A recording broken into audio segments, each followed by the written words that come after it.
Nitong mga nakaraang August 18, 2026, nagising ang buong bansa sa isang balitang hindi natin kailanman inasahan mangyayari. Sa ating sariling bakuran, isang uri ng karahasan na madalas lamang natin mabalitaan sa mga balita mula sa malalayong bansa tulad ng Estados Unidos. Ang tinatawag na school shooting ay formal ng kumatok at nangyari mismo sa loob ng isang kilalang pribadong paaralan sa Zamboanga City. Sa loob lamang ng ilang minuto, ang isang lugar na dapat ay nagsisilbing ligtas na silungan ng mga karunungan at pangarap para sa ating mga kabataan ay mabilis na nagbago. Naging eksena ito ng matinding takot, mga putok ng baril at isang walang katulad na trahedya. Isang junior high school student mula sa Ateneo de Zamboanga University ang nagdala ng dalawang mataas na kalibre ng baril sa loob ng campus. Doon, nagpaputok siya, namaril ng kanyang kapwa estudyante at kalaunan ay kinitil din niya ang kanyang sariling buhay. Ang pangyayaring ito ay nag-iwan ng malalim na sugat, hindi lamang sa lungsod ng Zamboanga kundi sa buong mamamayang Pilipino na nagtatanong ngayon, paano ito nangyari? Ano nga ba ang mga sanhinal sa likod ng mga ganitong kwento? At bakit nakarating sa gantong antas ang karahasan sa ating mga eskwelahan? Sa ating malalim na pagtalakay ngayong araw, hihimay-himayin natin ng detalyado ang buong kronolohiya ng insidente, ang mga sanhi at salik na nag-udyok dito, ang mga teknikal na detalye ng armas, ang epekto ng digital media at ang mga kritikal na usapin ukol sa seguridad at mental health ng ating mga kabataan. Bago tayo magpatuloy, maaari ka bang mag-subscribe sa aking YouTube channel? Road to 10,000 subscribers na tayo. Maraming salamat sa mga panonood nyo at maraming salamat sa pakikinig nyo. Balikan natin ang mga napatunayang detalye at buuin natin ang eksaktong kronolohiya noong umaga ng August 18 sa Junior High School campus ng Ateneo de Zamboanga University sa Barangay Tumaga. Ayon sa opisyal na investigasyon ng PNP, pumasok ang 15 years old na suspect na si Mohamed Mael Jalani sa loob ng campus sa karaniwan ng oras ng pagpasok. Suot ang kanyang formal na kasuotan bilang estudyante at bitbit ang kanyang backpack. Nakapasok siya sa pangunahing gate ng eskwelahan. Ngunit sa loob ng kanyang bag, nakatago na pala ang dalawang mataas na kalibre ng baril na o armas na daladala niya. Walang nakapansin sa security checkpoint sa gate, walang inspeksyon na nakapigil sa kanyang pagpasok.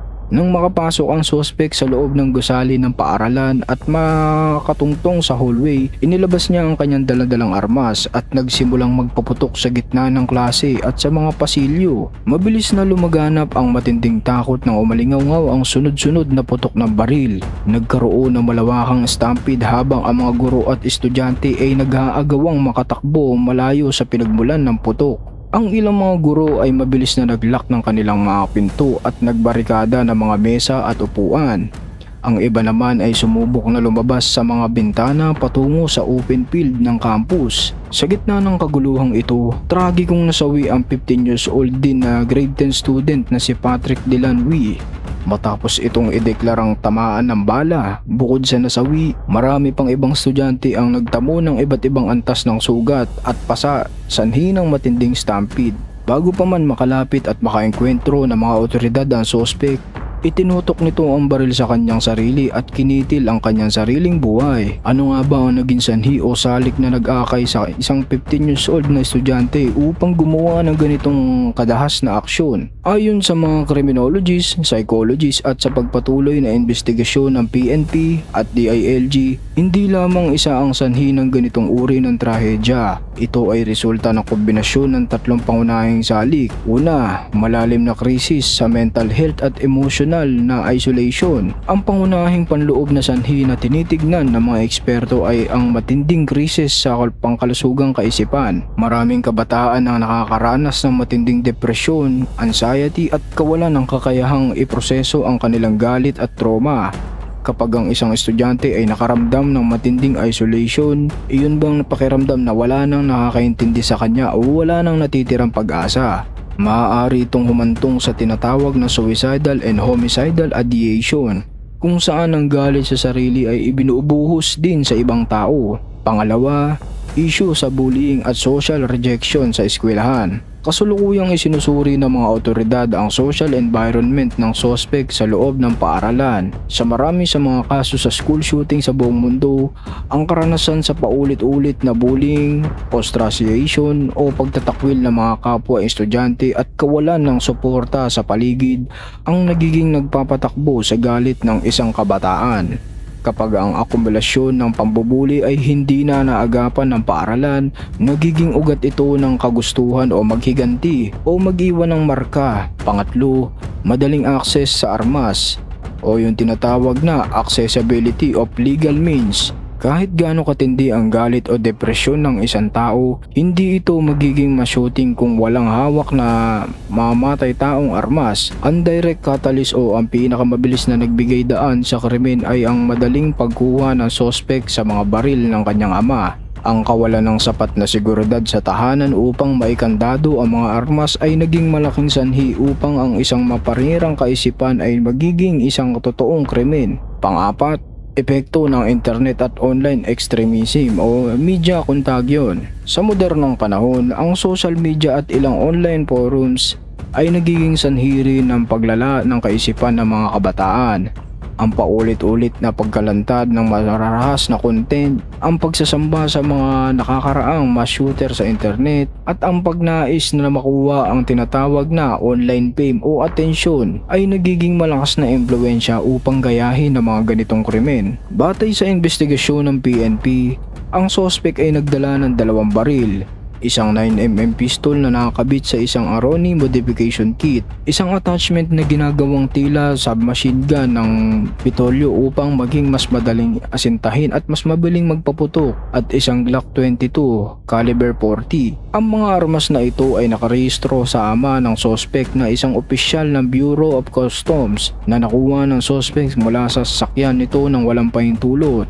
Dahil dito, 2 malaking lapses sa seguridad ang lumabas, lapses sa tahanan. Ang pag-iwan ng kargadong baril sa lugar ng madali makuha ng menor de edad ay isang malinaw na paglabag sa mga alintuntunin ng Comprehensive Firearms and Ammunition Regulation. Pangalawa, lapses sa paaralan o security protocols.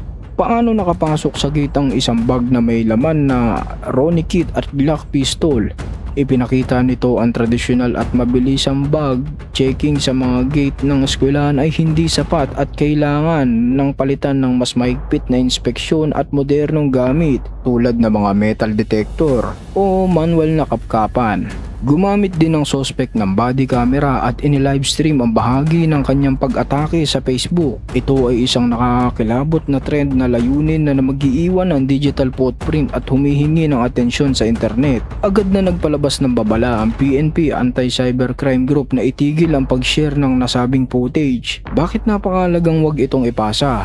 Una, pangalan sa biktima. Ang pag-share ng video ay paglapastangan sa memorya ng biktimang si Patrick Delanwy at nagdulot ng paulit-ulit na trauma sa kanyang pamilya. Ayon sa mga eksperto, kapag naging viral ang video ng isang shooter, bibigyan natin siya ng kasikatan na hinahanap niya. Ito ay nagiging panggatong o inspirasyon sa iba pang may taong masamang balak na gumawa ng kaparehong krimen. Sa ngayon, wala pang opisyal na anunsyo o wala pang matibay na ebidensya kung ano talaga ang sanhi ng pambabaril ng batang ito sa Zamboanga University. Ang nangyari sa Ateneo de Zamboanga University noong August 18 ay isang malungkot at magastos at matinding gising para sa buong bansang Pilipinas.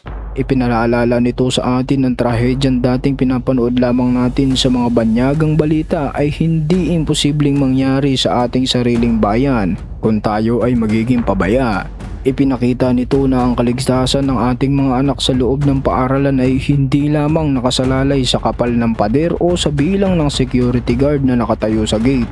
Nakasalalay din ito sa kung paano natin ginagabayan ang mga anak sa loob ng tahanan, sa kung paano tayo koresponsable sa mga mapanganib na bagay ng ating itinatago, at sa kung paano natin pinapahalagahan ang kalusugang pangkaisipan ng bawat isa. Sa pagkakataong ito, buong puso tayo nakikiramay at nagpapaabot ng panalangin sa pamilya na namapayapang si Patrick Delanwy Naway makatagpo sila ng katarungan at lakas ng loob sa gitna ng napakabigat ng dalamahating ito. Ipanalangin din natin ang mabilis na pisikal at emosyonal na paggaling ng mga nasugatang estudyante at ang tuluyang paghilom ng buong komunidad ng Ateneo de Zamboanga at ang lungsod ng Zamboanga mula sa traumatikong karanasang ito. Para sa ating mga magulang, guro at lider ng lipunan, huwag nating hayaang matapos ang usapin na ito sa simpleng pagkalimot sa mga balita.